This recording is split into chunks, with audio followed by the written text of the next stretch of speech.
Est-ce qu'on vous a dit que c'était important d'acheter un tire-lait avant l'arrivée de bébé et de tirer son lait dans les premières semaines?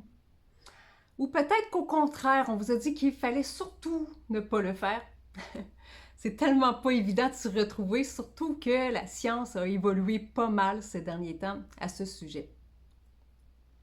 C'est qu'avec l'allaitement, il y a rarement des réponses pour toutes les situations.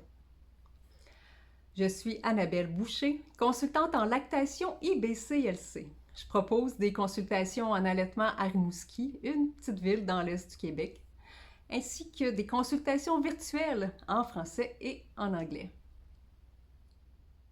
Cette capsule fait partie d'une série de vidéos présentées par La Mère à boire, où l'on démystifie les mythes courants sur l'allaitement. La Mère à boire, c'est un organisme à but non lucratif qui offre des services et des activités en périnatalité et allaitement sur la rive sud de Montréal pour soutenir les nouvelles familles. Sachez tout d'abord que l'achat d'un tire-lait est loin d'être indispensable dans toutes les situations d'allaitement. Il est rare que ce soit essentiel avant même d'accoucher. Voyons ensemble quelques cas de figure.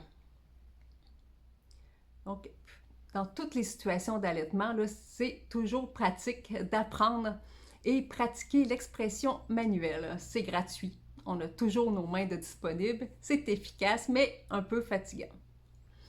Je suggère aux futurs parents de pratiquer l'expression manuelle dès la grossesse pour se familiariser avec la méthode et potentiellement se faire de petites réserves de colostrum, ce premier lait hyper riche. Il peut être intéressant d'acheter d'avance un recueil-lait, semblable à celui-ci, qui va recueillir le lait qui coule seul lors d'une tétée à l'autre sein. On peut ainsi se faire une petite réserve à petit prix. Attention toutefois à ne pas vous blesser. Ces bidules-là n'ont pas été testées scientifiquement. On a vu en clinique qu'ils peuvent causer de l'irritation, de l'inflammation et une hyperproduction, surtout si c'est utilisé très souvent. Si c'est inconfortable, vaut mieux limiter son utilisation. Il pourrait être essentiel de tirer son lait dès les premières semaines si bébé n'est pas encore en mesure de boire au sein, à cause d'un torti congénital ou d'un frein de langue, par exemple. En attendant que bébé soit efficace au sein, on doit donc remplacer les boires au sein par des tirages. Pour bien partir une production de lait sans l'aide de bébé, le plus efficace, c'est avec un tire-lait électrique double de grade hospitalier qui peuvent se trouver en prêt ou en location. On suggère de drainer les deux seins au moins 8 fois par jour. Donc, si bébé arrive à téter efficacement, disons 2 fois par jour, il faudrait tirer son lait les 6 autres fois, dont au moins une fois la nuit entre minuit et 5 heures. Dans la situation où la mère compterait retourner au travail rapidement après la naissance, il pourrait être une bonne idée d'acheter un tire-lait électrique double avant d'avoir bébé ou sinon en début d'allaitement et de tirer son lait au moins une fois par jour.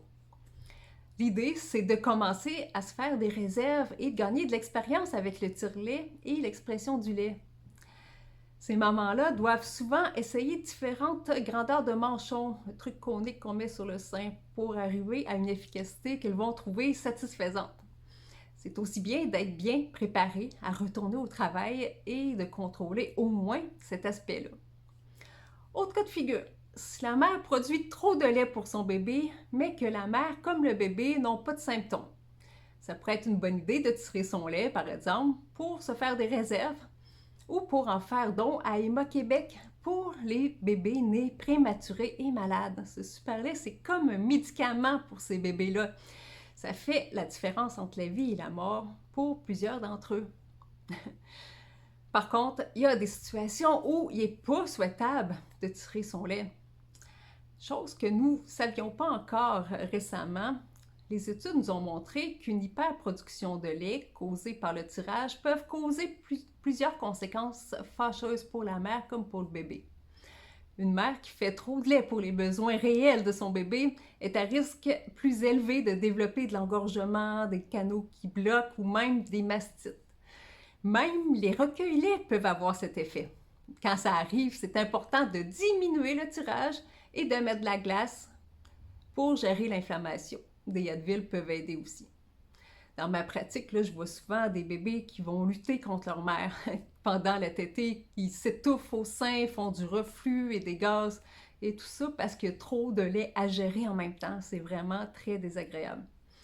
Et évidemment, le sommeil de toute la famille en pâtit. Pour résumer, il est rarement nécessaire d'acheter un tire-lait en avance. Vous pourriez ne jamais avoir à l'utiliser. Vos mains pourraient suffire. Si par contre, vous pensez avoir besoin de tirer votre lait, ce serait une bonne idée d'en jaser pour commencer avec votre marraine d'allaitement, comme celle de la mère à boire. Et si son aide précieuse ne suffit pas, consultez une professionnelle en allaitement, soit une consultante en lactation IBCLC. Si vous avez aimé cette capsule, je vous invite à la partager dans vos réseaux et à vous abonner à notre chaîne YouTube. À bientôt pour une prochaine capsule sur les mythes de l'allaitement.